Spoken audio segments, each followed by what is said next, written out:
Hello guys, welcome back to my channel Arts Engineering, and for today's tutorial I will be discussing about the column estimator, concrete and rebar column estimator. Okay, so as usual, Excel yung gagamitin natin with VBA script, then by using module and user form. So ito yung magiging interface natin. Pag openin nyo ng Excel, ito. Then we have a parameters of variables here corresponding sa length ng bakal.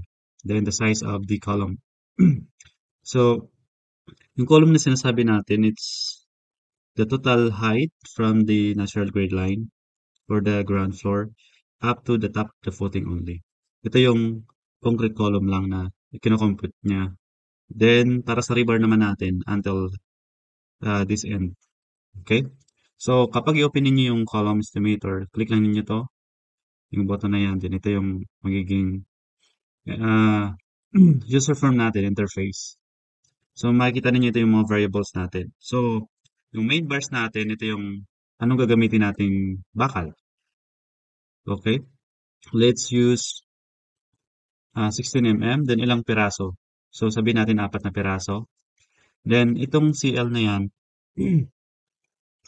ito yung commercial length. Commercial length ng 16 mm. So, let's use merong 10 meters na dun sa store. Ito yung bibilhin ninyo na 10 meters. Then, SL na yan is the splice length.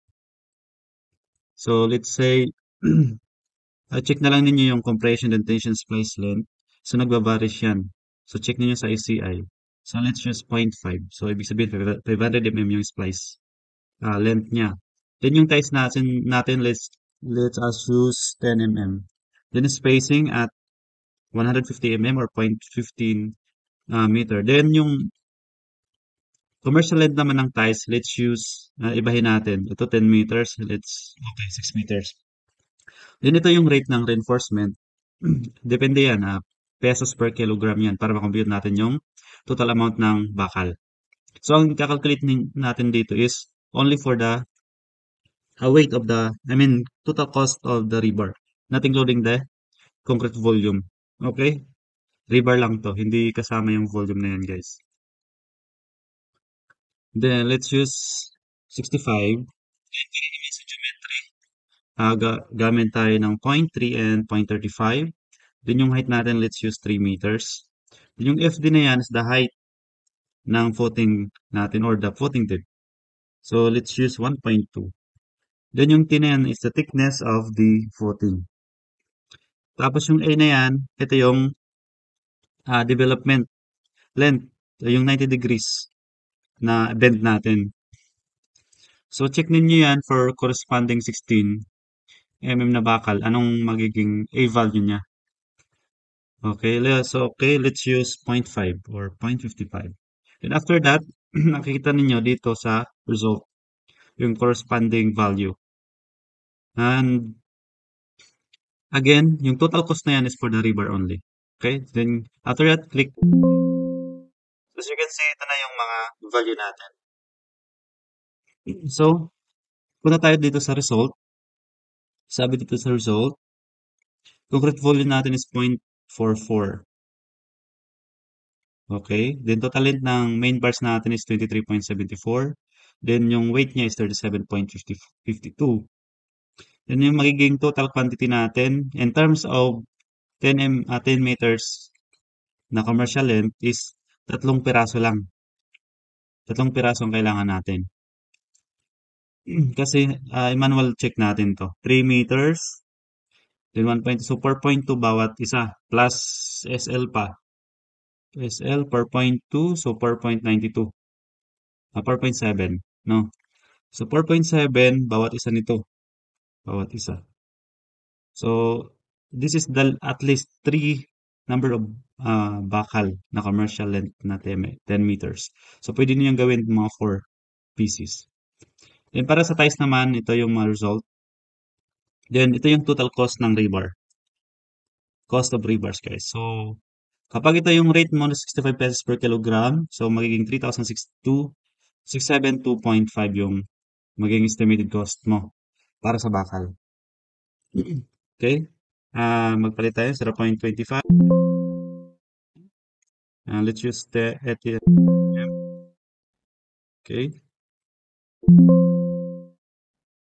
let's use 8. So yun, ipapakita ko sa inyo kung yung code natin. Okay? So as you can see, we have here the form, user form. So yung nakikita ninyo na inopen natin kanina is ito. Kailangan lang natin i-set up yan. So ito yung magiging code natin. Gusto, gusto ninyo gamitin. Then, i-equate natin into the corresponding name ng bawat ano natin, text boxes and labels. Ito. Ito yung dyan ninyo makikita yan, yung mga corresponding name. So, pwede niyan i-edit, depende sa inyo. So, huwag niyo kalimutan lagyan ng .text. Then, para sa concrete, ito, ano lang ito eh, concrete volume lang. Dimension, cross-section dimension, cross-sectional dimension of the column. Then, add lang natin yung H1, yung total length ng column above the ground. Then, yung footing dip natin. Okay, para makuha natin yung total length ng column. Then, ito na yun. Para sa main bars, kailangan lang natin i-plus. Plus lang natin yan. Yung A, T, F, D, and H. Then, plus SL tayo. Kaso nga lang, dapat dalawang SL splice length. Then, ima-minus natin yung concrete cover na ito. Plus concrete cover dun sa taas ng column. Then, para sa weight, although ito, formula kasi ito na D squared over 162, pwede ninyo yan i-manual. So, kung may value na kayo sa kilogram, ito kasi yung value nito, yung unit, kg per meter to. So, we need to multiply the total length of the rebar para makuha natin yung weight in kg.